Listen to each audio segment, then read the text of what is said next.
तो मुझे सबसे पहले ये बताएं, ये मेरे दिल से आ रही है कि ख़वातीन इतनी कॉम्प्लिकेटेड क्यों होती हैं? आई वॉन्ट टू से कि कॉम्प्लिकेटेड का लफ्ज़ जनरलाइज कर देता है इस चीज़ को, लेकिन मैं यूनिक का लफ्ज़ यूज़ करना चाहती हूँ। सारे इंसान, तमाम लोग, हम में से कोई भी सेम नहीं है।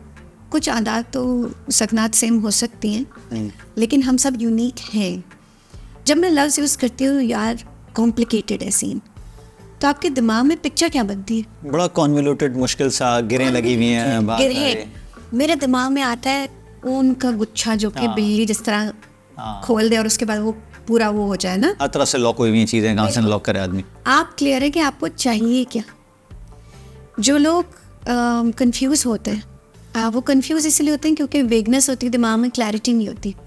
लेकिन जब क्लैरिटी मिल जाए तो आपके लिए स्टेप्स बनाना आसान हो जाता है कि जी हाँ, मैंने पहले ये करना फिर ये करना।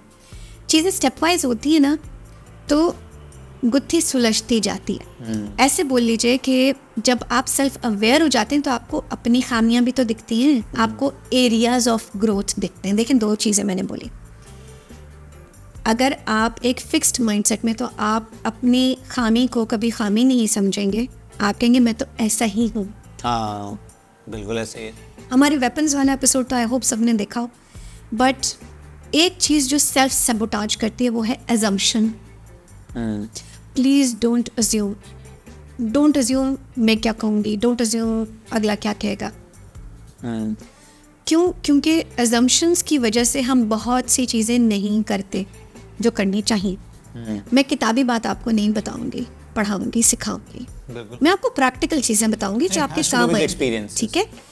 अब चाहे वो एक्सपीरियंस मेरा हो, चाहे किसी की ऑटोबायोग्राफी पढ़ के आया हो, चाहे किसी की स्टोरी सुन के आया हो। हाँ, ये ज़रूर कहूँगी मैं कि जब आप वुमेन एम्पावरमेंट की बात करते हैं तो औरतें औरतों को सपोर्ट करती हैं। क्या मर्द मर्द को सपोर्ट करते?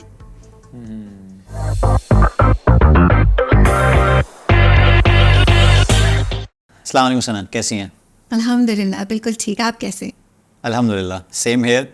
काफ़ी लोग क्वेश्चंस कर रहे हैं और बड़े मुख्तलिफ़ किस्म के क्वेश्चंस आ रहे हैं, लेकिन मैं बीच में एक चीज़ मैंने नोट की हमारी सीरीज़ में कि कुछ मर्द हज़रात बड़े नाराज़ हो रहे थे कि यार आपके पॉडकास्ट देख के ये लगता है कि आप प्रो ख़वातीन बात करते हैं, जबकि ऐसा नहीं है। क्योंकि हम प्रो ख़वातीन बात करेंगे तो मर्द हज़रात का ही भला है ना इसमें। हाँ। ऐसे ही है ना, हम दोनों का काम कर रहे हैं ना, ऐसा सोचना चाहिए। हाँ। और मसला सारा ये, ख़वातीन ज़्यादा कॉम्प्लिकेटेड होती हैं।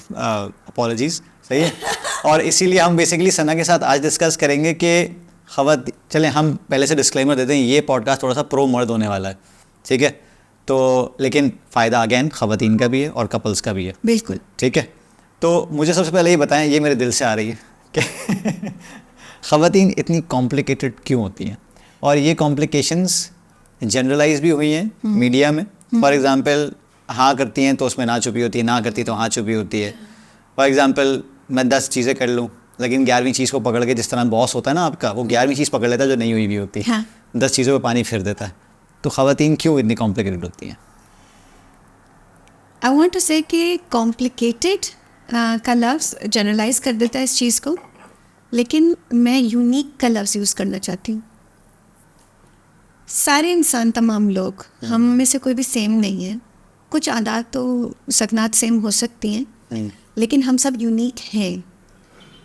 हम यूनिक हैं इस वजह से हम अपनी सोच और अपने जो हमारे एक्सपीरियंसेस हैं उनके लिहाज से अपने डिसीजंस और अपनी ज़िंदगी गुजारते हैं। हम इसको मॉडल ऑफ द वर्ल्ड भी कहते हैं। ठीक है? सो जब हम ये कह देंगे कि कॉम्प्लिकेटेड है तो हमारे दिमाग में क्या पिक्चर बनेगी? फ़हद, मैं आपसे पूछती हूँ और आपकी ऑडियंस से, जब मैं लफ्ज़ यूज़ करती हूँ यार कॉम्प्लिकेटेड है सीन, तो आपके दिमाग में पिक्चर क्या बनती है? बड़ा कॉन्वोल्यूटेड, मुश्किल सा, गिरें लगी हुई हैं, गिरहें। मेरे दिमाग में आता है ऊन का गुच्छा जो कि बिल्ली जिस तरह खोल दे और उसके बाद वो पूरा वो हो जाए ना, हर तरफ से लॉक हुई हुई चीज़ें, कहाँ से लॉक करे आदमी। जबकि यूनिक का लफ्ज़ जब यूज़ करें तो क्या फीलिंग आएगी कि यार इसमें कुछ खास है और अलग है, डिफरेंट है। हाँ। अलग है, मतलब इट्स इजी टू अंडरस्टैंड कि हाँ ये चीज़ अलग है। एंड यू अंडरस्टैंडिंग, डाइवर्सिटी कबूल करना आसान हो जाता है और आप ओपन हो जाते हैं पर्सपेक्टिव के लिए। हाँ, औरतों का जहन मुख्तलिफ तरीके से चलता है मर्दों की निस्बत। और इतनी इंटरेस्टिंग बात है फ़हद, अब मैं आपके पॉडकास्ट के थ्रू ये बोल भी देती हूँ कि इवन जो ख्वाजा सराओं में जो अपने आप को ख्वाजा सरा औरत कहते हैं, हाँ। उनका दिमाग साइंसी तहकीक ये कहती है कि औरतों की तरह चलता है, और जो ख्वाजा सरा मर्द होते हैं उनका दिमाग मर्दों की तरह चलता है, फिजिकली, केमिकली, ये लेटेस्ट रिसर्च के अकॉर्डिंगली, ठीक है। सही। सो उनका जो एक्सपीरियंस है वो जिस तरह हम लाइफ को एक्सपीरियंस करते हैं इन अ डिफरेंट वे, मेरी लाइफ थोड़ी सी आपसे डिफरेंट है, आपकी लाइफ थोड़ी सी मुझसे डिफरेंट है, हम दोनों ज़िंदगी गुजार रहे हैं और हम दोनों अच्छे तरीके से दूसरों को भी कन्वे करना चाह रहे हैं कि अच्छी ज़िंदगी गुजारी जा सकती है कॉम्प्लिकेशन के बजाय सॉल्यूशंस और यूनिकनेस को उस पर तवज्जो दें, यूनिकनेस पे तवज्जो दें। वो कैसे? जनरलाइजेशन से दूर रहें, और अगर जनरलाइजेशन आपको सर्व नहीं कर रही तो तुम बहुत ही दूर रहे ना। आप मुझे खुद ये बताएं फहद, जब ये सोच आती है, ये नेगेटिव सोच है, यार मेरी बीवी बड़ी कॉम्प्लिकेटेड है, यार मेरी मैरिज बड़ी कॉम्प्लिकेटेड है, ये तो आपकी सोच है ना, क्योंकि ये अल्फाज आपने ये सोचा है, नेगेटिव थॉट है ये। और आप ही एक्सपीरियंस कर रहे हो। आप ये बताओ कि अगर तो ये कोई खातून कहती, क्योंकि आपको पता क्वेरीज आती है ना, अगर कोई खातून कहती तो मैं कहती अच्छा इसमें कॉम्प्लिकेटेड क्या है, ताकि मुझे ये तो पता चले कि ये खाली आपकी सोच है या सुना के आप जो आपको फीडबैक मिल रहा है आप उसकी बेसिस पे बोल रहे हो। क्योंकि बाज़ औक़ात मर्द कह देते हैं कि यार मुझे तो समझ नहीं आ रहा, हैंड्स अप, यू नो, मैं अब बस हो गई मेरी, यहाँ तक पहुँच गया हूँ। ऐसा होता है ना फहद? बिल्कुल। क्यों होता है? I think lack of communication या कम्युनिकेशन गैप की वजह से होता है। और ये कम्युनिकेशन ओपन कम्युनिकेशन नहीं है, ये कम्युनिकेशन इफ़ेक्टिव कम्युनिकेशन है। इफ़ेक्टिव कम्युनिकेशन का मतलब है कि जो रिज़ल्ट आप चाहते हैं वो हासिल करने के लिए आप क्या इक़दाम लेते हैं, तब वो एक इफ़ेक्टिव तरीका बनता है। लेकिन हीटेड डिबेट में कैसे सोचते हैं आदमी? यार हीटेड कब बनती है डिबेट? जब आप ईगोज लड़ रही होती हैं आपस में। Thank you for saying that. मतलब मुझे तो यही नज़र आ रहा है, मेरी हीटेड डिबेट जब ही होती है जब मुझे जीतना होता है ना। तो हम ये कह लेते हैं कि देखें, हम चाहे माशरे को बोल दीजिए, चाहे मीडिया को बोल दीजिए, चाहे घर के बड़ों को और घर के लोगों को और घर के माहौल को बोल दीजिए, ये बात पहले तय करने कि क्या आपने हर चीज़ ब्लैक एंड वाइट में देखनी है, राइट और रॉन्ग में देखनी है, सही गलत सही है, ऐसा ही है या नहीं है, बीच में कोई पर्सपेक्टिव नहीं है। ऐसा हो नहीं सकता ना, ह्यूमनली पॉसिबल नहीं है। लेकिन लोग ये चाहते हैं, लोग चाहते हैं, ठीक है, वो आसानी चाहते हैं। उसमें क्या होता है कि जी मैं सही हूँ, नहीं मैं सही हूँ, वो ग्रे मैटर जो बीच में उसको इग्नोर कर एक देते डिबेट आर्ग्यूमेंट नहीं होता। हैं। अगर आप डिबेट करने बैठ रहे हैं, या आप, मैं तो ये कहती हूँ कि लव्स डिबेट और आर्ग्यूमेंट भी मुझे अच्छे नहीं लगते, मैं तो कहती हूँ आओ डिस्कस करें। Are you open to discussion? आसान तरीका क्या है? फॉर एग्ज़ाम्पल, एक साहब अगर अपनी बेगम की नैगिंग से, क्योंकि मैं आपसे कुछ एक्सपीरियंसेस भी शेयर कर सकती हूँ ना, जैसे क्लाइंट एक्सपीरियंसेस होते हैं, ठीक है। एक साहब है, वो ये कहते हैं कि जी मैं पूरा दिन नौकरी करता हूँ और मेरे पास मैं वापस आता हूँ और बेगम साहिबा जो है वो अपने शिकायतों का पुलंदा लेके बैठी होती है। अब उसमें मैंने कहा कि अच्छा ठीक है, तो आप कैसे प्रोसीड करना चाहते हैं, आपका इस वक्त क्या लाहेअमल होता है? कहते मैं बस सुनता हूँ क्योंकि उसको सुनाना होता है। And there was negativity there and I said आपको ये लगता है कि वो सिर्फ आपको सुना रही है, वो मसले का हल नहीं चाहती है, उनका मसला हल करना नहीं है। या ऐसा भी हो सकता है कि वो चाह रही हो कि बस मेरा दिल हल्का हो जाए, आपकी सिचुएशन ऐसी कि आपकी मसला हल कर ही नहीं सकते, तो वो थोड़ा सा ही हो गया, क्योंकि ये कभी उन्हें कर ही नहीं किया, क्योंकि वो इस उसमें थी कि जी मैं थका हुआ हूँ, मैं परेशान हूँ। बिल्कुल सही बात है। क्यों? क्योंकि हमारे मर्दों को मौका ही नहीं मिलता अपने आप को एक्सप्रेस करने का। आप खुद सोचें फहद, आप खुद सोचें कितने एवेन्यूज़ हैं जहाँ पर मर्दों की मेंटल हेल्थ पे काम हो रहा है, कितने एवेन्यूज़ हैं। मर्द को दर्द नहीं होता भाई, तो ये किसने शुरू किया? मर्द को दर्द नहीं होता, ये ना मर्दों ने आपस में शुरू किया है ना। मर्दों ने आपस में बोला, हाँ आपस में बोलते रहते हैं मर्द, मतलब रोते नहीं है, ये नहीं है। खूबसूरती से मेरे मियाँ कहते हैं कि जी मर्द को दर्द नहीं होता लेकिन सर्दी लगती है। नो, बट जोक्स असाइड, देखिए जहाँ हम ये प्रॉब्लम हाईलाइट कर रहे हैं कॉम्प्लिकेटेड होने वाली, वहाँ मैं ये कहना चाहूँगी कि जब आप ये बात समझने लगते हैं कि हर कोई यूनिक है, तो आप ये भी समझें कि सब इंसानों की नीड्स तो कॉमन है। मुझे सिक्योरिटी चाहिए, मेरे हस्बैंड को भी सिक्योरिटी चाहिए, मुझे प्यार चाहिए, मेरे हस्बैंड को भी प्यार चाहिए, मुझे इम्पोर्टेंस चाहिए उनसे और उनको भी मुझसे इम्पोर्टेंस चाहिए। ठीक है, सो हमारी कोई भी बात हो, हम अगर इससे हट जाएंगे कि प्रोसेस क्या होगा और हम ये देखेंगे कि अच्छा हमें ये अचीव करना है, ये हमारा गोल है, हमने ये अचीव करना है, तो हमारा फोकस किस पे होगा? उस गोल को अचीव करने पे होगा। प्रोसेस में से लड़ाई माइनस हो जाएगी, बिला वजह का ईगो और बिला वजह का आर्ग्यूमेंट ख़त्म हो जाएगा। क्या मसले हो सकते हैं? या तो वो कोई हेल्थ रिलेटेड बात हो सकती है, ठीक है, उसमें आप फिजिकल, मेंटल, इमोशनल सारी हेल्थ शामिल करिए, ठीक है। फाइनेंसेस की बात हो सकती है, क्योंकि पावर डायनामिक्स भी तो है ना। अब आपकी रीच में जितने लोग हैं, सबके घरों में अलग फाइनेंशियल मैनेजमेंट होगी, ठीक है। और आम तौर से एक मर्द चाहता है कि वो प्रोवाइडर बने, स्पेशली अगर वो देसी कल्चर में। बिल्कुल। और अगर वो प्रोवाइडर होता है तो वो ये चाहेगा कि उसके प्रोविजंस को एक्नॉलेज किया जाए, अप्रिशिएट किया जाए, ठीक है। क्या तरीका होगा कि और अगर आप फॉर एग्जांपल वो ये चाह रहा है और उधर से उसको जो है ना नैगिंग मिल रही है या प्रॉब्लम्स मिल रहे हैं, क्या वो उस हेड स्पेस में रहेगा कि वो कुछ भी मसला सुलझा सके? सवाल ही पैदा नहीं होता। क्या होगा? क्योंकि मैं अक्सर ये कहता हूँ लोगों से कि when you go home you go to a person, right. तो आप जब जा रहे हो और आपकी बेगम का मुंह फूला हुआ है, जैसा नॉर्मल लोग बोलते हैं, और इस तरह की नैगिंग हो रही है और आप दिन भर के थके हारे आए हो, तो ज़ाहिर है मेंटल हेल्थ के इश्यूज़ बहुत सारे यहीं से ट्रिगर होने शुरू हो जाते हैं। क्योंकि आपस में मर्द एक दूसरे से बात नहीं करते इस तरह की, ख़वातीन तो शायद कर लेती हैं, वो प्लेटफॉर्म पर जा लेती हैं।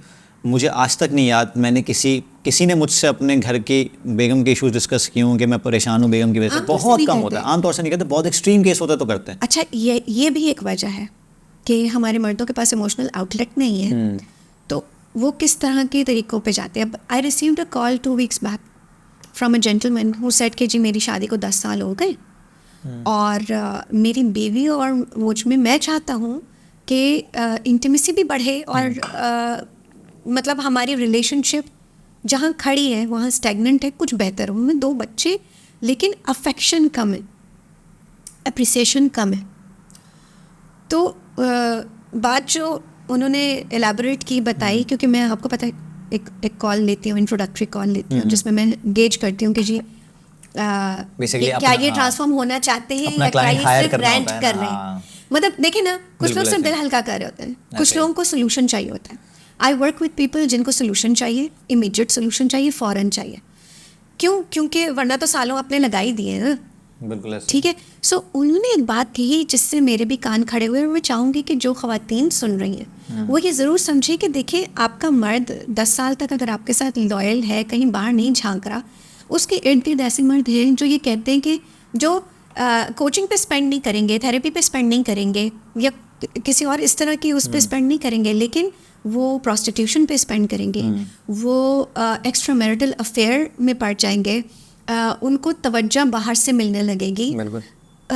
इसमें ये मैं नहीं कह रही कि ये आपकी गलती है, इसमें मैं ये कह रही हूँ कि क्योंकि हमारे यहाँ मर्दों को नहीं पता कि मेंटल हेल्थ को कैसे मैनेज करना है और इमोशनल हेल्थ को कैसे मैनेज करना है, कम्युनिकेट किस तरह करना और है, अपना प्रॉब्लम, अपनी फ्रस्ट्रेशन निकालनी कैसे।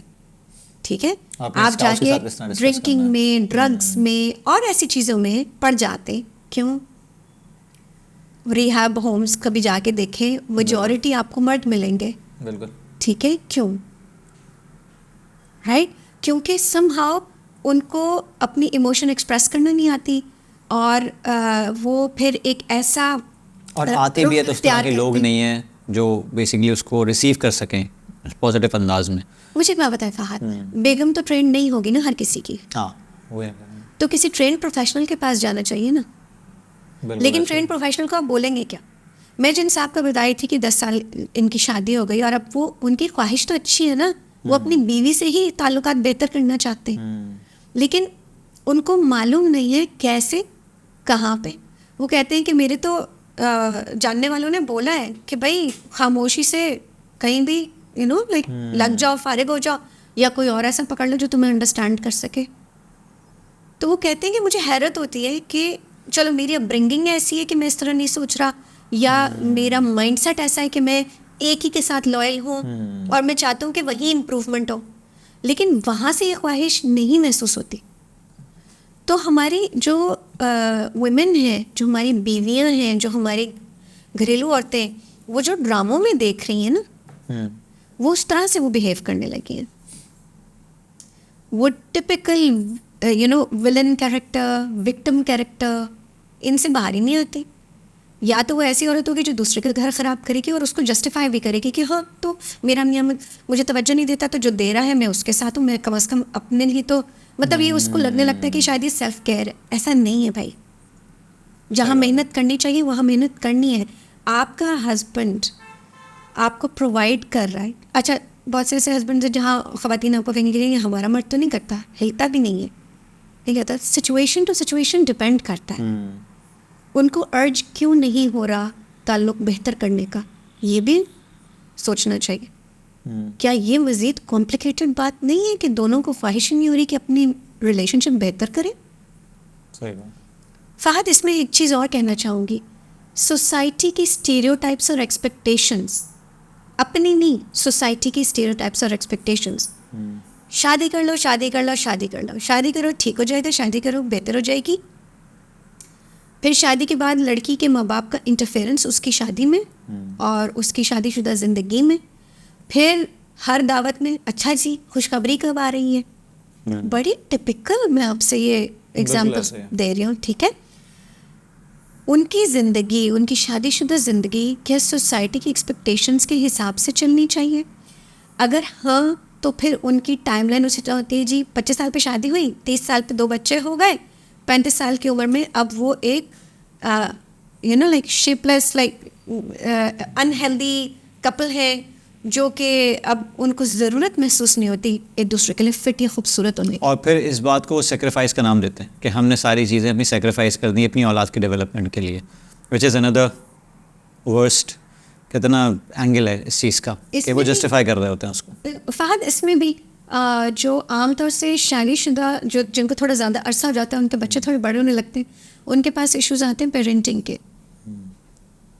क्योंकि देखिए ना, जो खातून और मर्द हैं वो दोनों अलग अलग घरों में बड़े हुए हैं, और अब उनके हाथ में कि वो अपने बच्चों को कैसे बड़ा करें, उसमें फिर इन्फ्लुएंसेस होते हैं। अगर तो वो जॉइंट सिस्टम में रहते तो जितने घर के बड़े हैं वो सब माँ को ओवर पावर कर सकते हैं कि जी हम बड़े हैं, बच्चा ये करेगा। बिल्कुल ठीक है। अच्छा, हस्बैंड क्या करें? हस्बैंड को अपनी बेगम को एम्पावर करना चाहिए, बट हमारे यहाँ जो रुझान है वो क्या है? Don't get me started on this. But you see, this is what can be easily managed. इसी से मैं अगले सवाल पे आना चाह रहा था।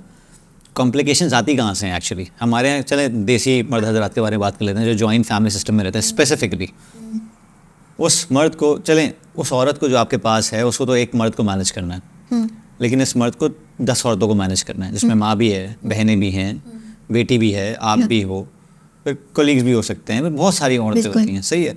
तो उसको तो मेरा ख्याल से ज़्यादा एक्सपीरियंस होता है औरतों को मैनेज करने का। उसके बावजूद भी कहीं ना कहीं वो चीज़ नहीं हो पा रही होती है, और इस तरह के इश्यूज़ आते हैं कि बंदी हमेशा जनरलाइज़ कर रही होती है कि मेरे लिए तो ऐसा कभी नहीं किया तुमने। ठीक है।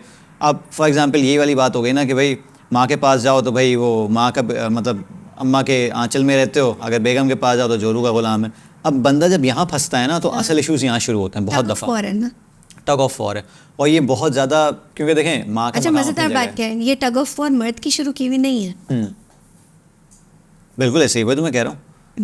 ये टग ऑफ वॉर मर्द की शुरू की हुई नहीं है, और वो कुछ कर भी नहीं सकता ऐसे सिनेरियो में। क्या कर सकता है?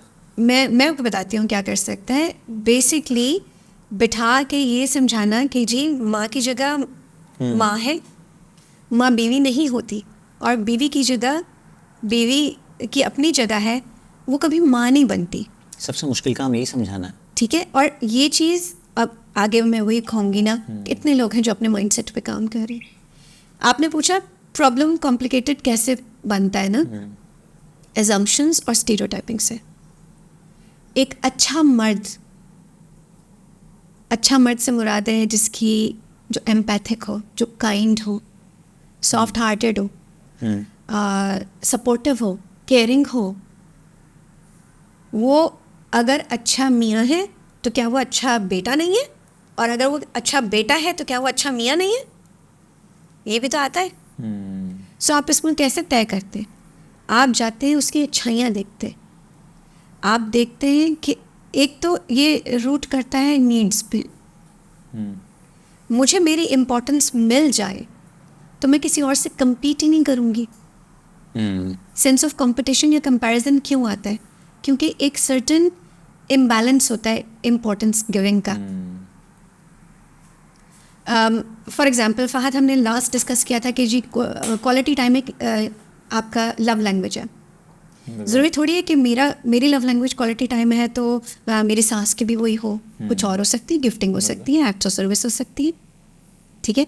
इसी तरह जो मर्द हजरात है जो इन चीज़ों में उलझ जाते हैं, अगर वो सिर्फ इस बात पे गौर करें कि उनकी अपनी लव लैंग्वेज क्या है और उनकी स्पाउस की लव लैंग्वेज क्या है और पेरेंट्स को वो कैसे मैनेज करना चाहते हैं, कुछ भी नहीं ऑर्गेनाइज हो, इसके ऊपर थोड़ा सा काम कर ले, अपने आप को पहले समझ ले, मैं क्या विलिंग हूँ करने के लिए।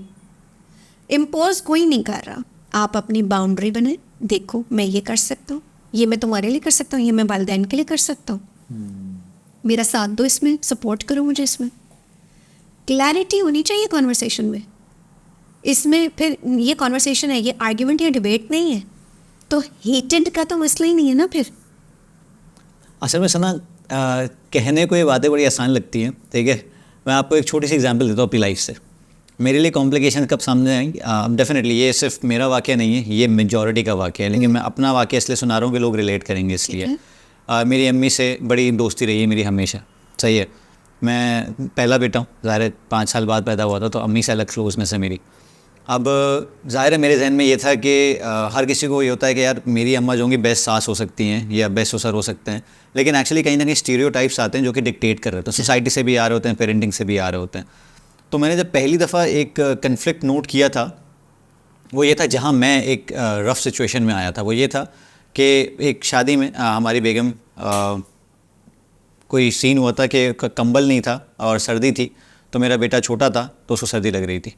हमारी अम्मा बेसिकली उसको बैठ के शादी के बीच में उसको डांट रही थी या उसको समझा रही थी कि तुमने क्यों नहीं किया है, ये तुमने करना चाहिए था, ऐसा है वैसा है। अब जो बेगम थी उसकी प्रेफरेंस ये थी कि यहाँ इस तरह की बात नहीं होनी चाहिए पब्लिक में, क्योंकि हर किसी की एक सेल्फ स्टीम होती है। अब हमारी अम्मा ज़ाहिर है ट्रेडिशनल अम्मा जिस तरह की होती हैं डांट देती हैं ना, ज़ाहिर है मेरी बहन होती, मैं होता, कोई भी होता, इस तरह उन्होंने बहू को भी डांट दिया। अब जो एक प्रॉपरली आप जब अपने सेंसेस में होता है ना, तो आपको ये पता होता है कि यार क्योंकि आप घर में नहीं हो।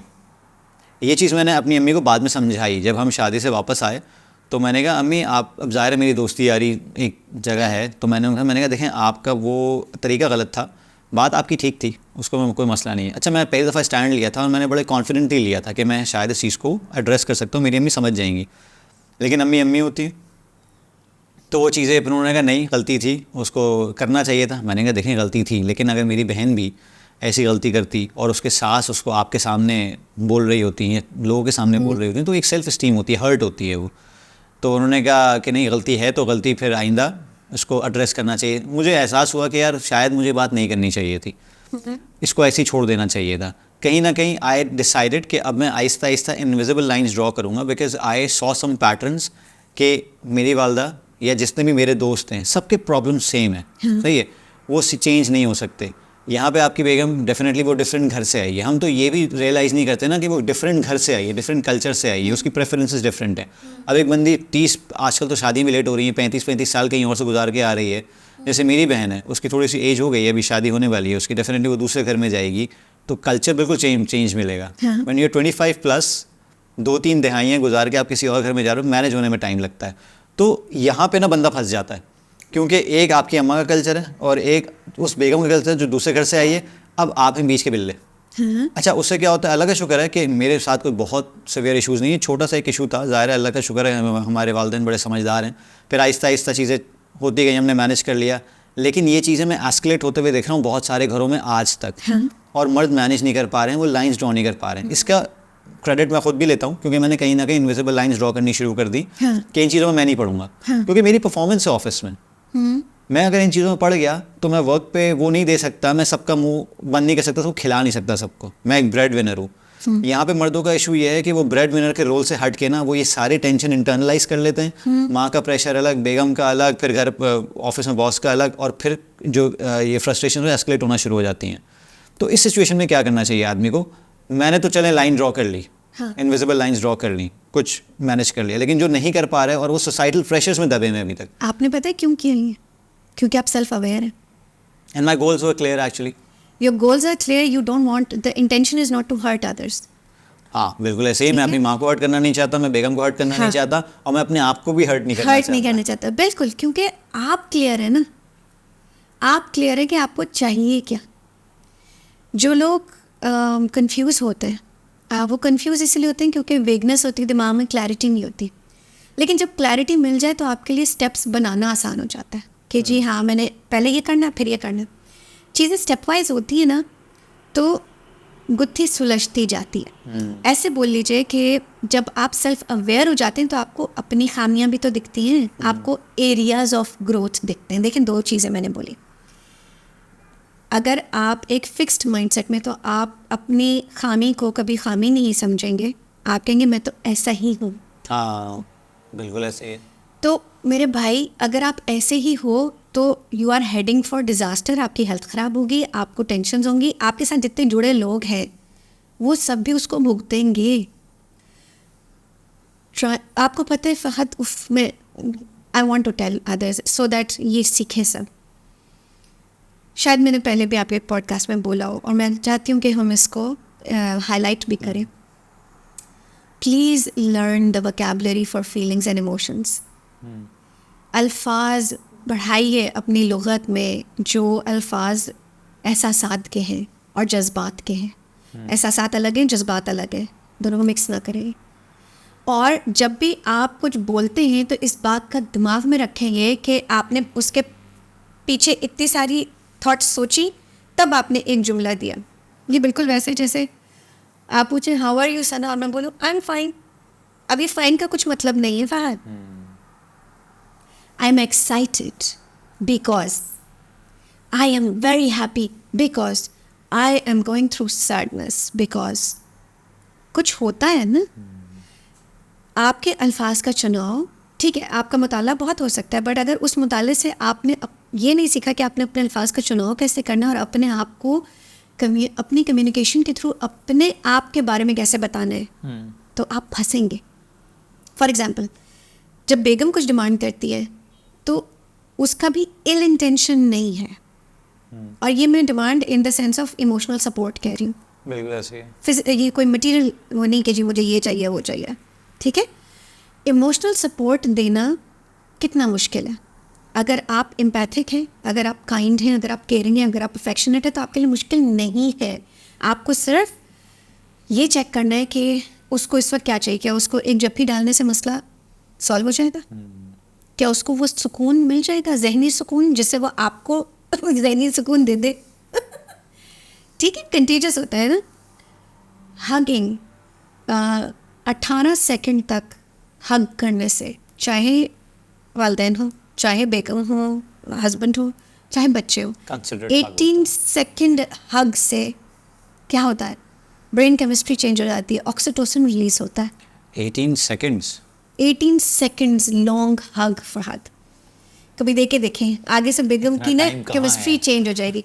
18 सेकंड जो नहीं निकाल सके ना, वो फिर एक्सक्यूज दे रहा है। ये 18 सेकंड साइंटिफिकली प्रूवन है। एग्जैक्टली। और आपको पता है, मैं फिर साइंटिफिक रिसर्च करके बात करती हूँ। ये तो न्यूरो इनकोडिंग जब मैंने सीखी थी तो उसी नहीं, इट मेक्स सेंस, लेकिन time wise it doesn't make sense. Time कहाँ है लोगों के पास? भागे मैं आपको बताऊँ, अब इंटायर फिल्मी बात है। हाँ, it can go on air in the podcast. जब आप जिस तरह से DDLJ में काजल जो है शाहरुख के जाके गले लगती है ना और वक्त रुक जाता है, तो उसको 18 सेकंड पता भी नहीं चलता। When you are deeply in love with somebody, when जब आपको किसी से बहुत ज़्यादा प्यार हो तो आप फ्लो में होते हैं। Flow is a state. उस स्टेट में 18 सेकंड, आधा मिनट, पूरा मिनट पता भी नहीं चलता। अ गुड एम्ब्रेस, एम्ब्रेस क्या होता है? अच्छा, ये चीज़ ना दूसरे के साथ नहीं, अपने साथ भी करनी चाहिए. कितने मर्द हैं आपके पॉडकास्ट सुनने वाले जो अपने आप को जप्फी डालते हैं? मैं खुद नहीं डालता. Try it and you will give me feedback on this. Fahad, आपने क्या करना है इस तरह से कि आपने अब माशाल्लाह मस्कुलर है ज़्यादा, मुझे नहीं पता कितना ग्रिप आपका अच्छा बनेगा, जा सकता है. बट कम से कम भी 18 सेकेंड आपने अपने आप को हक करना है. You can lean your head जिस साइड पे भी, एंड इन दैट मोमेंट जब आप हग करें तो आपके दिमाग में क्या होना चाहिए कि this is that hug which when you need it wasn't there. ये वो हग है, ये वो जप्फी है जो तुमको चाहिए थी जब कोई और देने वाला नहीं था.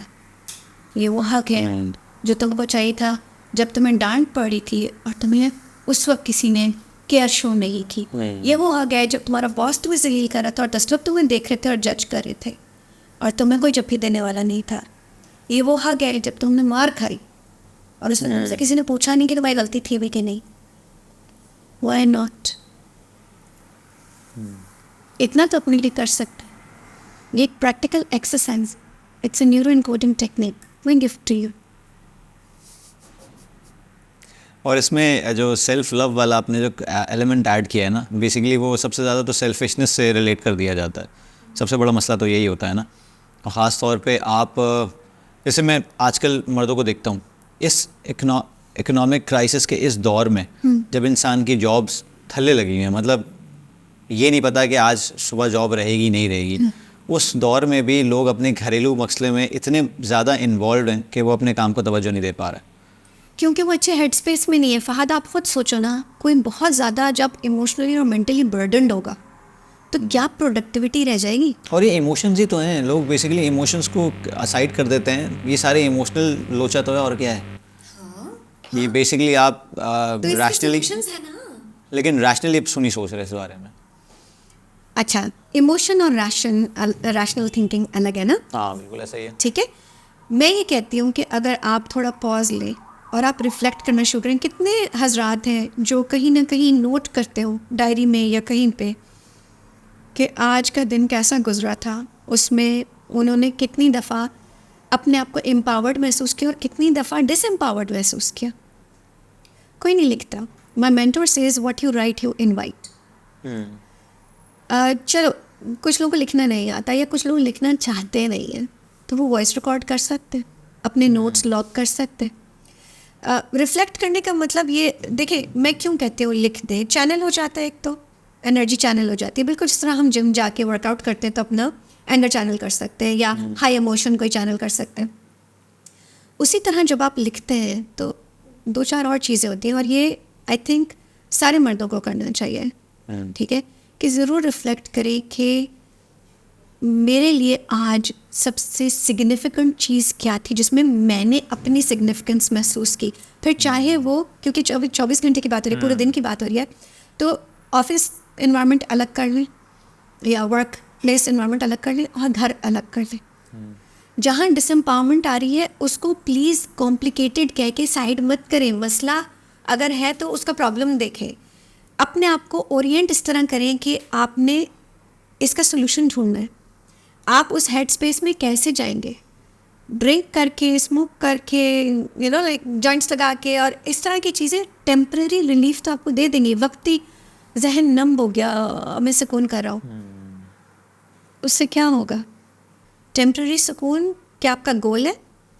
क्या आपको बेहतर ज़िंदगी नहीं चाहिए? क्या आपको बेहतर रिलेशनशिप नहीं चाहिए? ऐसा रिलेशनशिप के लफ्ज़ से आपके दिमाग में क्या आता है? What should be the goal?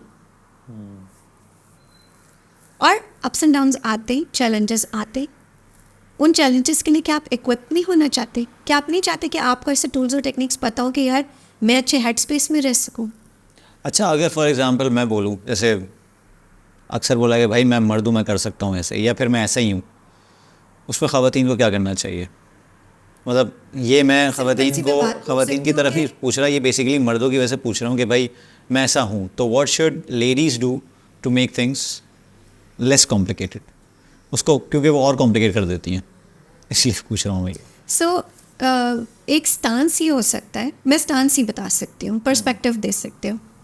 एक स्टांस ही हो सकता है कि आज आप यहाँ खड़े क्या आप यहीं खड़े रहना चाहते हैं? क्योंकि अगर मैं ग्रो करूंगी तो मैं ग्रो कर रही हूँगी और आप नहीं ग्रो कर रहे होगे।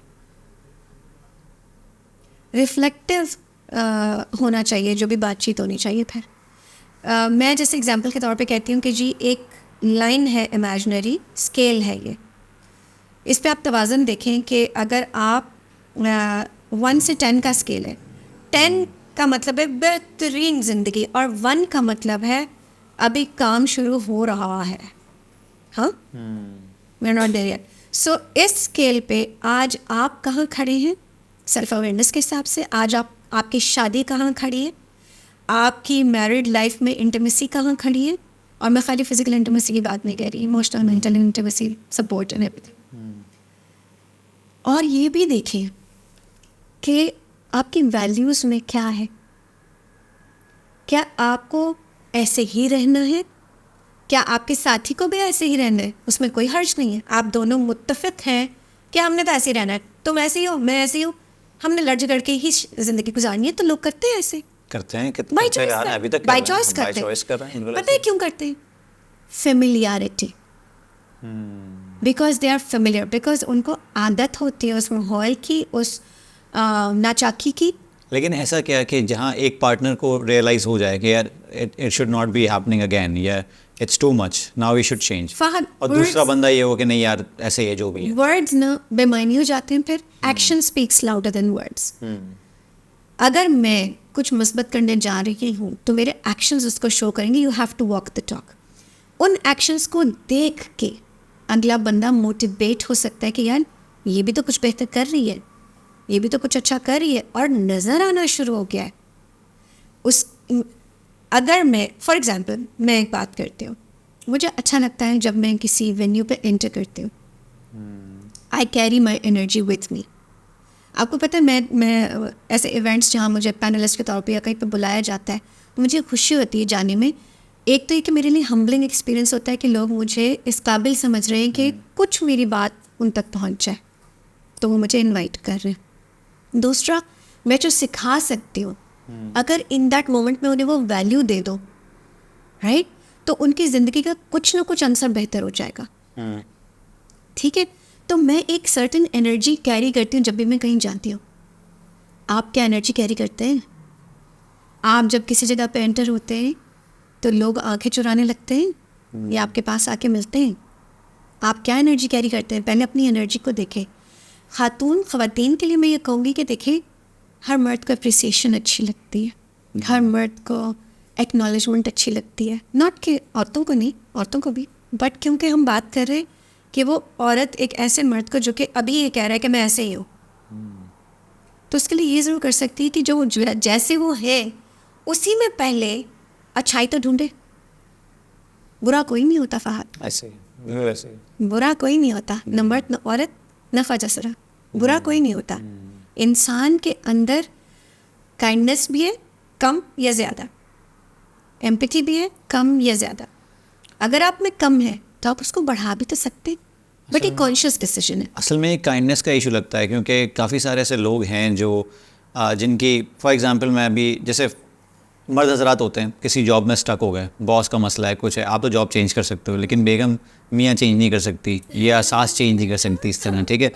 तो बहुत सारी दफ़ा क्या होता है कि बंदा बेसिकली ही is not kind enough to know या टू रिकग्नाइज़ के जो वाइफ की डिमांड्स हैं वो बेसिक। देखें, हम हमेशा हमारे माशरे में कहते हैं कि माँ बाप से ज़्यादा बेहतर औलाद के लिए कोई नहीं सोच सकता, ठीक है।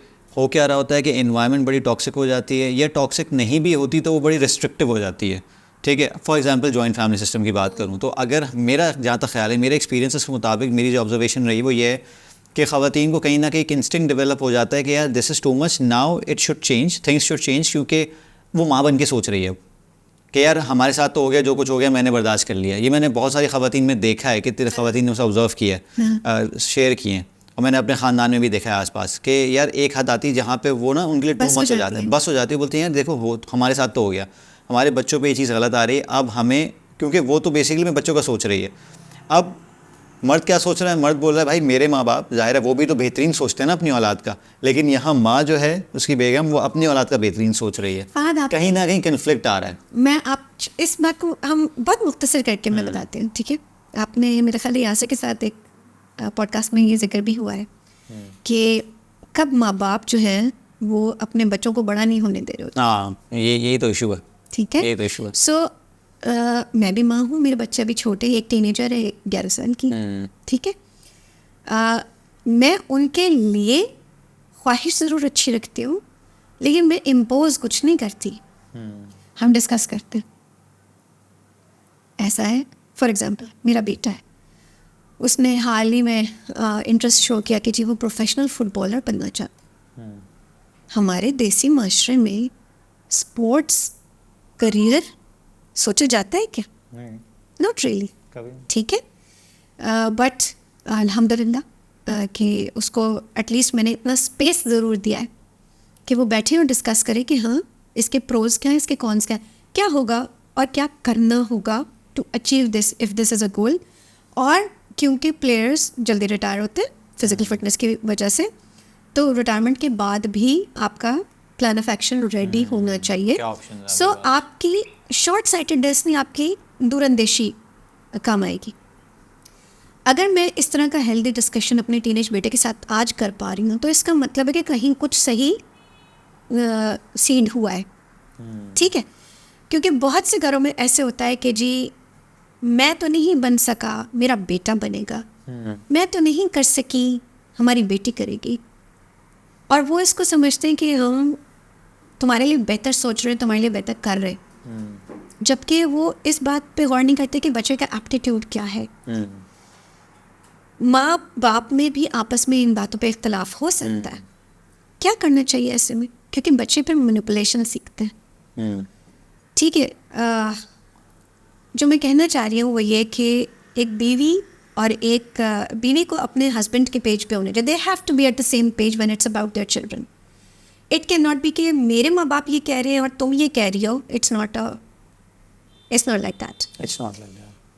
आपके बच्चों को ये पता होना चाहिए कि आप दोनों सेम पेज पे, आप दोनों के ओपिनियंस डिफरेंट हैं, बट आप दोनों का रिजल्ट एक ही चाहिए आप दोनों को। ठीक है, वो कैसे होगा?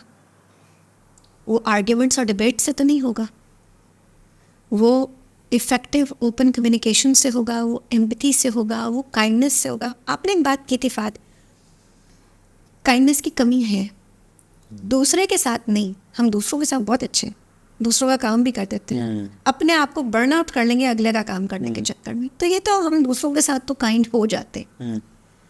क्या हम अपने साथ काइंड हैं? काइंडनेस कैसे इम्प्लांट करते, काइंडनेस कैसे इनकलकेट करते? काइंडनेस एक्शंस के थ्रू होती है। मुझे नहीं पता, शायद इस्लामी कहते हैं कि जी मुस्कुराना भी काइंडनेस है, but I have heard it. सुन्नत है, मतलब इस तरह से। ठीक है, सुन्नत तो बहुत सारी चीज़ें जो हम नहीं कर पाते भाई, जो सीधी सी बात है। ठीक है, मतलब रसूलुल्लाह सल्लल्लाहु अलैहि वसल्लम ने बीबी खदीजा की क्या मदद नहीं की हर स्टेप पर, उनको नहीं सपोर्ट किया। अच्छा, इंटरेस्टिंगली रसूलुल्लाह सल्लल्लाहु अलैहि वसल्लम के तो पेरेंट्स नहीं थे ना मौजूद, तो हमारे पास कोई सुन्नत नहीं है माँ बाप के साथ रवैयों की। ठीक है तो जो आप बेहतर समझते हैं आप वो रवैया अख्तियार करते हैं, बट वो बेहतर समझने में किसी का नुकसान नहीं होना चाहिए। नुकसान नहीं है। आपकी नीयत कभी भी किसी को हर्ट करने की नहीं होती। आपके अंदर की अच्छाई को ढूंढो और अपने साथ हार्ड मत हो। Don't be hard on your self. बहुत से लोग हैं वो कहते हैं हार्ड वर्क करना, मैं इतनी मेहनत करता हूँ, तो पहले अपने लिए करते हो ना, ताकि तुम्हें ज़हनी सुकून हो कि आगे तुमने जिनको प्रोवाइड करना है वो तुम्हें आगे तंग ना करे। आप किसके लिए मेहनत करते हैं फहद? मर्द है ना, मर्द है, आप किसके लिए मेहनत करते हैं? फैमिली के लिए। फैमिली ना हो तो आप यकीन करें और चल करूँ। तो क्या फैमिली ना हो इज़ अ बेटर ऑप्शन? कभी नहीं। ये वो लड्डू है। हाँ, ये वो लड्डू है जो खा के पछताना होता है, बिल्कुल ऐसे ही। तो क्या आप नहीं चाहेंगे कि आप हर वक्त अच्छे हेड स्पेस में रहें, आपकी बेगम अच्छे हेड स्पेस में रहें, ताकि बच्चों के पास एटलीस्ट एग्जांपल्स तो आप लोग एज रोल मॉडल्स ही सही, आप लोग की एग्जांपल तो अच्छी हो कि यार जैसे भी थे दोनों ने गाड़ी अच्छी चलाई। नहीं, आपने अच्छी बात की। हार्ड वर्क का जो आपने जिक्र किया, असल में हार्ड वर्क ही नहीं हो रहा ना, हम तो बेसिकली कन्वीनियंस ढूंढ रहे हैं। भाई मैं ऐसा ही हूँ, ये कन्वीनियंस है ना। तो फहद मुझे एक बात बताएं, आप तो यू आर NLP ट्रेंड, क्या कंफर्ट जोन में ग्रोथ है? लोग ट्रेन ही नहीं है इस बारे में. The reason we are discussing this कि टू मेक पीपल रियलाइज़ कि अगर वो एक जगह स्टक हैं और अगर उनको लग रहा है कि भाई ये ऐसा है, ये सिचुएशन ऐसी है, ये इन्वायरमेंट टॉक्सिक है, आपके पार्टनर की भले वो बेगम हो, भले वो हस्बैंड हो, मेंटल सैनिटी जो है वो कॉम्प्रोमाइज़ हो रही है, लेकिन यार ये होगी क्योंकि ये कल्चर है, ऐसा होता है, हम लोग ऐसे ही हैं, ऐसे ही होना होगा. तो बेसिकली अपनी औलादों को एक तो छोटी सी ज़िंदगी है, लिमिट कर दिया, और ऊपर से जो बच्चे हैं वो भी सही से ट्रेन नहीं हो रहे, उनके पास भी यही ट्रेड्स कैस्केड हो रहे हैं कि भाई ऐसा ही होता है. जो शिट चल रही होती है ना, शिट को एड्रेस नहीं करना होता, शिट के साथ जिंदगी बात हमारे बच्चों के साथ तो ये भी सीन है कि उनके पास इंटरनेट की सहूलत की वजह से बहुत सारे पर्सपेक्टिव अचानक मिल गए. बिल्कुल ऐसे ही. मैं ये रिक्वेस्ट करना चाहूँगी आपकी ऑडियंस से कि आप जब before they get into an argument वो ये ज़रूर देखें कि इस कॉन्वर्सेशन का नतीजा वो क्या चाहते, ताकि वहाँ से वो रिवर्स इंजीनियर करें और किसी की भी दिल शिकनी न हो उसमें. चाहे वो बेगम है, चाहे वो माँ बाप हैं, चाहे वो औलाद है, अपने आप को हग करने का ज़रूर वो सिस्टम रखें. और एक चीज़ जो कि वार्निंग है, हमारे वेपन्स वाला एपिसोड तो आई होप सबने देखा हो, बट एक चीज़ जो सेल्फ सबोटाज करती है वो है एजम्पशन. प्लीज़ डोंट अज्यूम मैं क्या कहूँगी, डोंट अज्यूम अगला क्या कहेगा. क्योंकि एजम्पशंस की वजह से हम बहुत सी चीज़ें नहीं करते जो करनी चाहिए. आपका क्या ख्याल है इस बारे में? बिल्कुल ऐसी है. मैं नहीं चेंज हो सकता, अजम्पशन है ना, और क्या है. जबकि आप मुस्तकिल चेंज हो रहे हैं, आप मुस्तकिल इवॉल्व हो रहे हैं. You are not the same. पर मैं कल किसी को बता रही थी, एक क्लाइंट को बता रही थी कि देखिए 3 years ago you were not the same person. Because no, I have not changed. आपके दिमाग में क्या, I have not changed. मैं बदला तो नहीं हूँ. क्यों बदलना कोई बुरी बात है? बदलेंगे नहीं तो बेहतर कैसे होंगे? सही बात है. उसमें मैं एक पर्सपेक्टिव है, अभी कल परसों मुझसे किसी ने शेयर किया, कोई पॉडकास्ट में बड़ी अच्छी बात की खातून ने, मैंने आपसे शेयर भी की थी कि इस पर भी हम डिस्कस करेंगे कि हमारे आप सेल्फ अवेयरनेस वाली बात की ना, तो मसला सारा ये है कि मर्दों की सेल्फ अवेयरनेस बिल्कुल ऐसी ही अनक्लियर है जिस तरह ख़वातीन की है.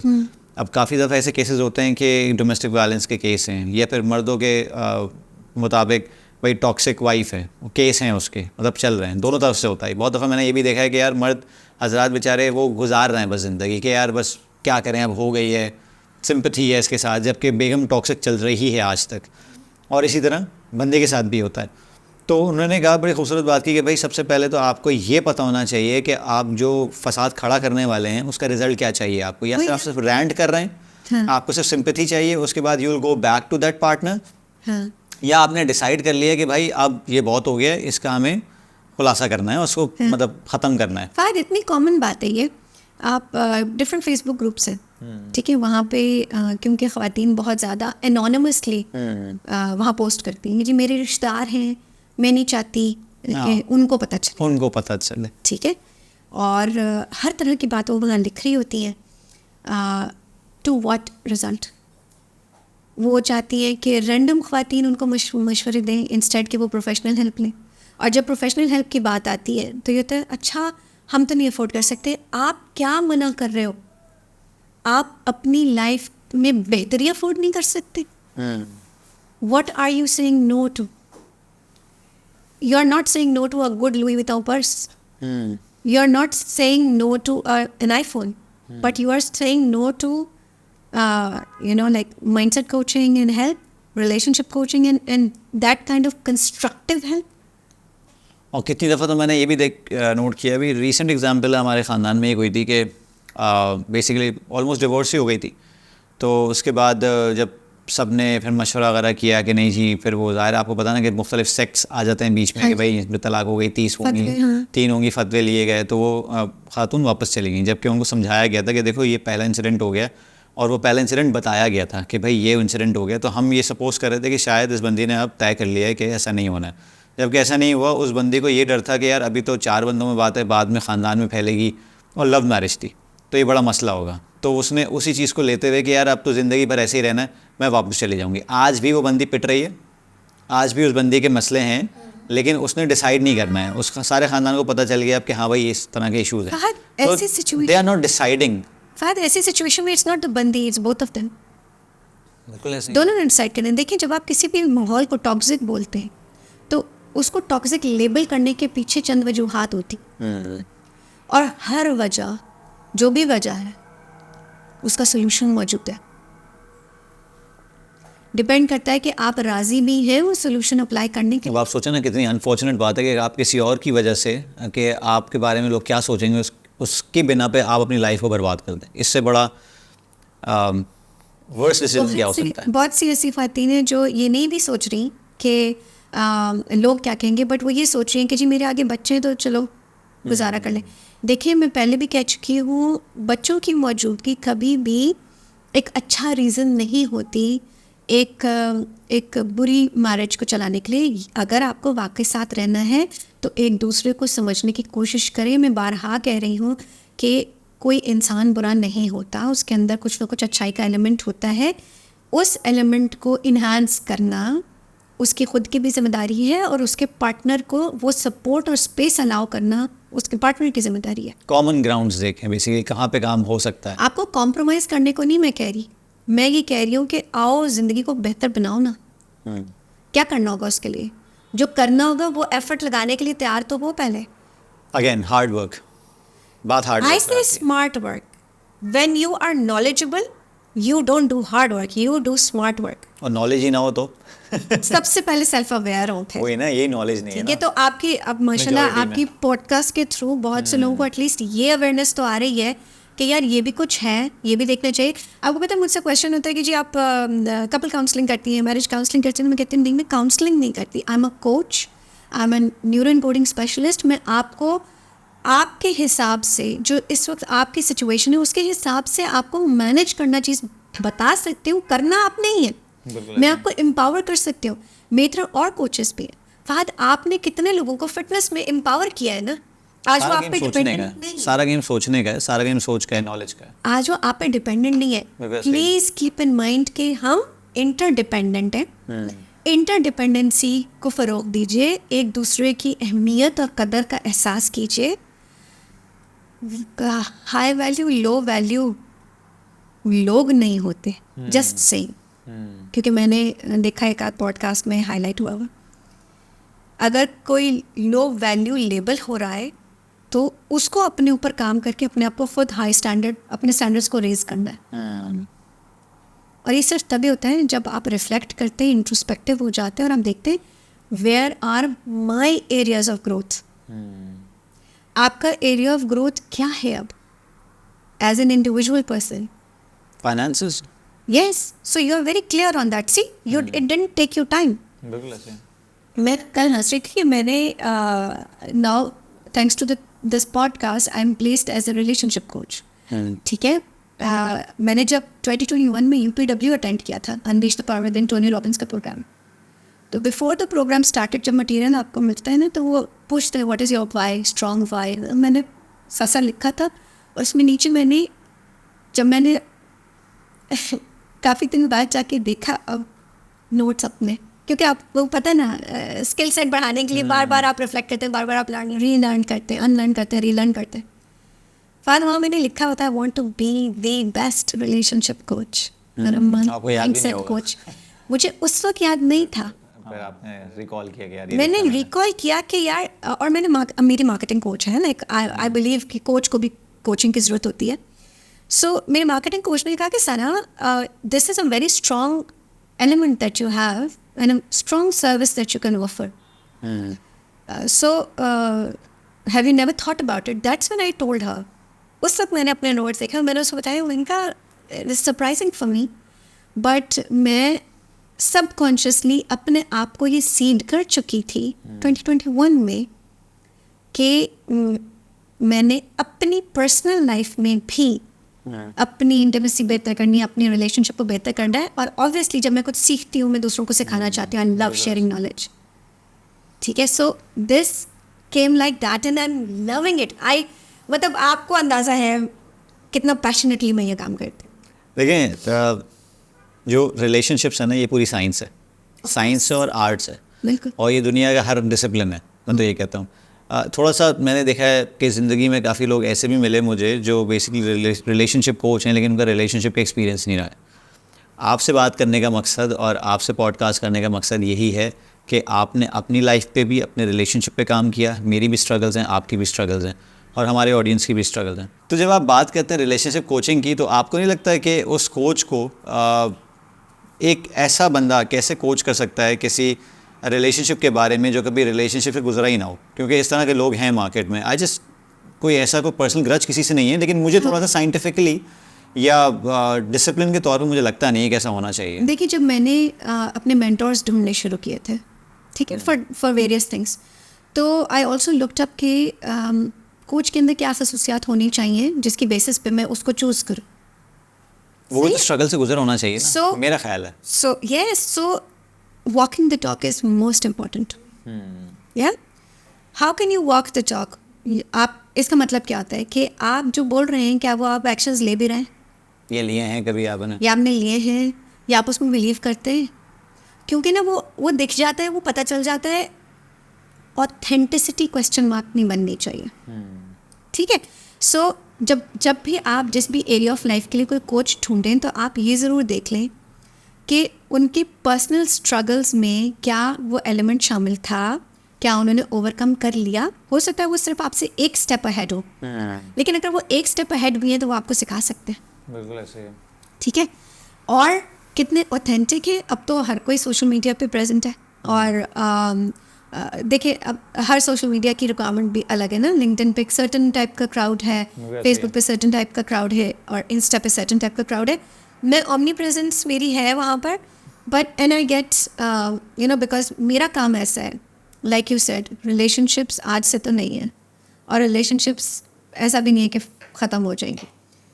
Relationship with self, with mindset tweaking बहुत ज़रूरी है। Relationship with your nuclear family, उसको भी स्टेबल होना ज़रूरी है। एटलीस्ट आपको ये पता हो कि you can love people but you can draw boundaries. असल में please remember this, you can go ahead and love people but you can make healthy boundaries and save your self. आप अच्छी बाउंड्री, वो जो लाइन ड्रॉ करना है, वो ज़रूर बनाइए। इसका मतलब हरगिज़ ये नहीं है कि आपका उनके लिए प्यार ख़त्म हो गया है। इसका मतलब ये है कि आप उनको प्यार ज़रूर करते हैं, आप उनको सपोर्ट ज़रूर करेंगे, लेकिन आप उनसे एनर्जी एक्सचेंज नहीं करना चाहते सर्टेन एरियाज़ में जहाँ वो बाउंड्री बनी हुई है। अच्छा, इसमें ख़ास तौर पे मैं थोड़ा सा ये बात करना चाहूँगा वुमेन एम्पावरमेंट के बारे में, क्योंकि जो मैंने बात की ना कि रिलेशनशिप कोचिंग के नाम पे वुमेन को एम्पावर किया जा रहा है कि यार कुछ भी हो बस छोड़ दो जहाँ आपको नज़र आए। और ये उन रिलेशनशिप के बारे में भी कहा जा रहा है जो शादी भी नहीं हुई है अभी, जैसे फॉर एग्जाम्पल बॉयफ्रेंड गर्लफ्रेंड है, या फिर they are just looking seeing each other, या अगर शादी हो भी जाती है। क्योंकि जब आप रिलेशनशिप कोच कहने के हो और आप उन चीज़ों से गुजरे नहीं हो, आपको नहीं पता सास ससुर का प्रेशर क्या होता है, आपको नहीं पता पेरेंटिंग का प्रेशर क्या होता है, आपको नहीं पता कि अपने लाइफ पार्टनर के साइकोलॉजिकल अप्स एंड डाउन्स का प्रेशर क्या होता है, और आपने वो 10-20 साल नहीं गुजारे हैं, उस शिट होल से नहीं गुजरे हो आप जिससे लोग नॉर्मली गुजरते हैं। उसके बाद वन बिकम्स अ कोच, तो वो जब एक क्लाइंट आता है तो उससे रिलेट करता है। फॉर एग्जांपल इसी तरह फिटनेस में होता है कि मैं अगर खड़े होकर बताना शुरू कर दूँ कि भाई 6 पैक बनाने के लिए एक्सरसाइज करना शुरू कर दो। फाइन, देखिए, मैं नहीं चाहूँगी कि हम किसी को भी जज करें कि वो कहाँ से आ रहे हैं और उन्होंने क्या गुजारा है। इट्स विद देम, ठीक है? बट एक चीज़ जो मैंने अपने मेंटोर से सीखी है वो ये कि I know this for sure that I don't teach theory. मैं किताबी बात आपको नहीं बताऊँगी, पढ़ाऊँगी, सिखाऊँगी। मैं आपको प्रैक्टिकल चीज़ें बताऊंगी जो आपके काम आएंगी, ठीक है? अब चाहे वो एक्सपीरियंस मेरा हो, चाहे किसी की ऑटोबायोग्राफी पढ़ के आया हो, चाहे किसी की स्टोरी सुन के आया हो, चाहे इर्द गिर्द की कहानियाँ देख करके, ड्रामों की न्यूसेंस देख करके, आप अगर थ्योरी पढ़ा रहे तो बिल्कुल इतना मेजर डिफरेंस होता है। फ़ायद आप खुद सोचें ना, आपने एक अच्छे इंस्टीट्यूट से पढ़ा, बट जो किताबी बातें हैं वो कितना प्रैक्टिकली हो रही होती है इंडस्ट्री में जब घुसते हैं, तो बहुत ज़मीन आसमान का फ़र्क है थ्योरी और प्रैक्टिकल में। यही चीज़ मेडिकल में भी होती है कि जब हम हाउस जॉब करने खड़े होते हैं ना, तब हमें पता चलता है कि ओह शिट। या जैसे जब शादी के बाद पहली दफ़ा आप किचन संभालें ना, तो आटे दाल का भाव पता चलना। So yes, experience has its own worth and value, but a coach who teaches theory will not be as good coach as someone who is teaching practical. हाँ, और बहुत दफ़ा ऐसा भी हो सकता है कि वो ऐसे रिलेशनशिप्स को अपार्ट कर दें जिस पे काम हो सकता था, ऐसा भी हो सकता है। मतलब खामखा दूसरे ट्रिगर्स को वो और ज़्यादा एस्केलेट कर दें। इसमें ये भी है इसमें थोड़ा सा वुमेन एम्पावरमेंट का एंगल है। देखिए जो बात करना चाहता हूँ फहद, हम कि वुमेन एम्पावरमेंट का जो सीन है ना, वो बहुत ज़्यादा अब्यूज़ हो रहा है हमारी सोसाइटी में। हाँ, मैं उसको कहूँगी इसके नाम पे बहुत सारी चीज़ें हो रही हैं। भाई रिलेशनशिप अगर ये है, अच्छा हस्बैंड ये कहता है भाई फारिग कर दो। अगेन वही बात ना कि राइट और रॉन्ग में नहीं फंसना है। आपका गोल क्या है? हस्बैंड से लेंथी? हाँ, गोल तो क्लियर करें। क्या आपका गोल ये है कि जी ये वाली बीवी छोड़ दो? Get clarity on what you want. आपको चाहिए क्या? आपकी चाहत क्या है? अगर आप 1% भी अपनी मैरिटल लाइफ पे काम करना चाहते हैं तो वो 1% से 2% जब होगा वो प्रोग्रेस है। आपको उस प्रोग्रेस की खुशी होगी। एम्पावर किसको करना है? हस्बैंड को वाइफ को एम्पावर करना है, वाइफ को हस्बैंड को एम्पावर करना है। जब हम इन दो रिलेशन की बात कर रहे हैं, वाइफ की एम्पावरमेंट क्यों करनी है? ताकि को डिपेंडेंसी ख़त्म हो, ताकि वो आपकी साथी बने, बोझ न बने। हस्बैंड की एम्पावरमेंट क्यों ज़रूरी है? अगर देखें, अब ऐसे एग्जांपल्स हैं फहद सोसाइटी में जहाँ औरतें कमा भी ज़्यादा रही हैं और बोल्ड भी ज़्यादा हैं और लीड कर रही हैं। सो उनको शेम कर दिया जाता है कि जी she wears the pants in the house, घर का मर्द ही है। There is no need to shame, own it and say मैं अपने हस्बैंड को एम्पावर करने के लिए ये कर रही हूँ। और इससे कि दूसरे लोग बहुत कुछ बोलते हैं, they poke their noses wherever they not needed, but आपका अपना स्टांस क्या है? आपकी अपनी भी तो सोच है। लोग जो भी बोल रहे हैं उसको छोड़ दीजिए। पहले ये देखिए आप और आपका हस्बैंड, आप अपने हस्बैंड को कैसे एम्पावर करना चाहती हैं? आप कैसे चाहेंगे कि आपका हस्बैंड ज़हनी सुकून में रहे? आप दोनों का ज़हनी सुकून कनेक्टेड है। अगर एक खुश है दूसरा खुश नहीं है तो आप बेसिकली उतने खुश नहीं हैं।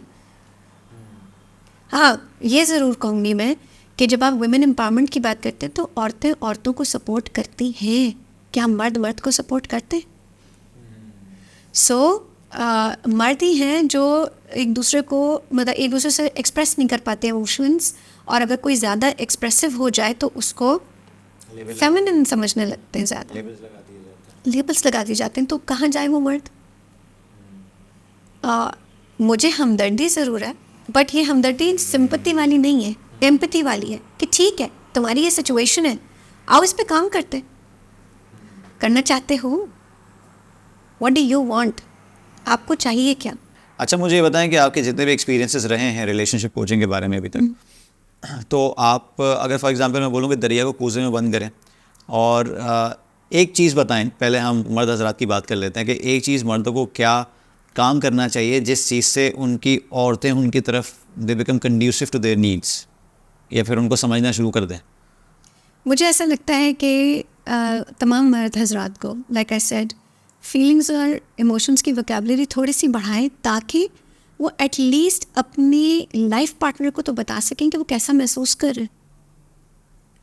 क्योंकि जब तक वो एक्सप्रेस नहीं करते, वो या तो रिप्रेस करते हैं या सप्रेस करते हैं, और वो फिर लावा फटता है। और अपनी जो वुमेन एम्पावरमेंट की बात हमने की, मेरे ख्याल से इसका जो लॉजिक होनी चाहिए वो ये होनी चाहिए कि इतना एम्पावर करें कि आप अपने दिल की बात शेयर कर सकें और अच्छी तरह शेयर कर सकें और वो समझे। बिल्कुल, एम्पैथिक लिसनिंग। अब मैं, जैसे आपने औरतों का भी कहा ना कि तमाम ख़वातीन अपने मर्दों को अगर बेहतर समझना चाहती हैं, तो ये मैंने क्योंकि उससे टोनी रॉबिन्स से ही सीखा था, अनलीश द पावर विदिन में, कि 3 चीज़ें हैं जो आपको प्रैक्टिस में लानी है, एक्शंस में लानी है। एक तो एक्नॉलेज, हाँ, ख़वातीन जो अपने मर्दों के लिए कर सकती हैं। लाइक यू सेड ना कि मर्द क्या एक करे? बात तो हो गई मर्द की, हाँ। और हम क्योंकि ये मेल सेंटर के, तो आप 3 बातें बताएंगे। 3 ऐसी बातें बताऊंगी, बिल्कुल मैं 3 ऐसी बातें बताऊंगी जो ख़वातीन आज से शुरू कर सकती हैं और उसका इफेक्ट देख सकती हैं। तो आप लोग जो मर्द हज़रात हैं, जो मेरे जैसे डूड्स हैं, वो ज़रा गौर से सुने ताकि आप बताएं अपनी ख़वातीन को ये 3 चीज़ें। हाँ, बात भी नहीं कहता कि मैं बात नहीं करता तुम लोगों के लिए। सो एक्नॉलेज करना अपने लाइफ पार्टनर को कि वो क्या क्या करते हैं, और उस एक्नॉलेजमेंट का अल्फाज का चुनाव कि मैं देख सकती हूँ आप भी कर रहे हैं, या आप ये मेरे लिए करते हैं, या आप हमारे बच्चों के लिए करते हैं, मैं देख सकती हूँ। एक्नॉलेज करना, अप्रिशिएट करना। अप्रिसिएशन इस तरह से कि मुझे बहुत अच्छा लगता है जब आप ये करते हैं, मुझे बहुत खुशी होती है कि आप इस काबिल हैं और आप यूँ कर सकते हैं। इससे क्या होता है कि वो मोटिवेटेड रहते हैं और वो करते रहते हैं और बेहतर करने की कोशिश करते हैं। उनको एक इंटरनल ड्राइव मिल जाता है कि यार मेरी वजह से ये भी खुश हो गई। तीसरी चीज़ है फिज़िकल टच या फिज़िकल प्रेजेंस। जैसे मैंने 18 सेकंड के हग का बताया, उसी तरह फिज़िकल टच मर्दों को अच्छा लग सकता है प्रोवाइडेड कि उनको कोई पर्सनल बॉडी स्पेस इश्यूज़ ना हो। पूछ लेना चाहिए, आपको अंदाज़ा भी होगा ज़्यादातर ख़वातीन को जो अपने हस्बैंड्स का। बाज़ औक़ात अल्फाज के इस्तेमाल के बजाय non verbal communication, physical touch, hug, cuddling, इनके थ्रू भी आप कम्युनिकेट कर सकते हैं कि आई एम विद यू, मैं आपको सपोर्ट करती हूँ। और ठीक है चैलेंज आता है लेकिन हम इस चैलेंज को मिल के अबूर कर सकते हैं। So acknowledgement, appreciation and physical presence या फिज़िकल टच, ये वो चीज़ है जिस पे ख़वातीन ज़्यादा बेहतर कम्युनिकेट कर सकती हैं कि हम आपके साथ हैं और हम आपको सपोर्ट करते हैं और हम ज़िंदगी को बेहतर और पुरसुकून भी बना सकते हैं मिल के।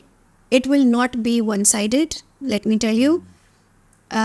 औरतों को बहुत सी चीज़ें सुननी होती है, उनकी नीड्स आप अगर फुलफ़िल कर रहे हैं तो आप वो हाईलाइट कर सकते हैं, क्योंकि इन योर हेड ज़्यादातर मर्दों को ये लगता है मैं सब तो कर रहा हूँ, फिर क्या मिसिंग है। तो मेरे भाई, आप कम्युनिकेशन को इतना ओपन कर लो कि आप एक्सप्रेस कर सको और उस एक्सप्रेशन को सीखो।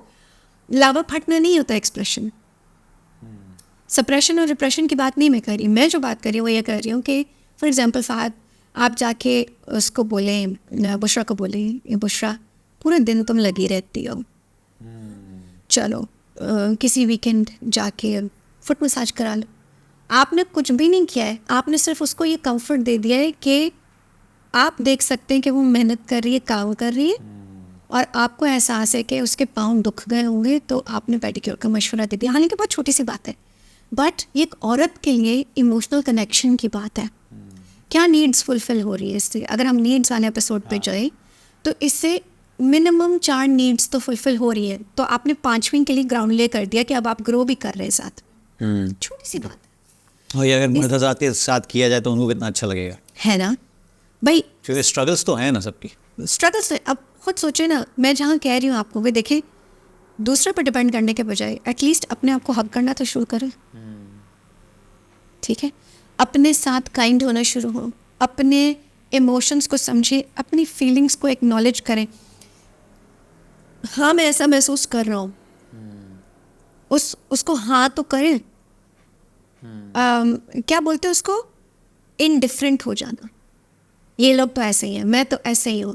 Please don't stay indifferent. आपने कब ये फैसला किया कि आप बेहतर नहीं हो सकते?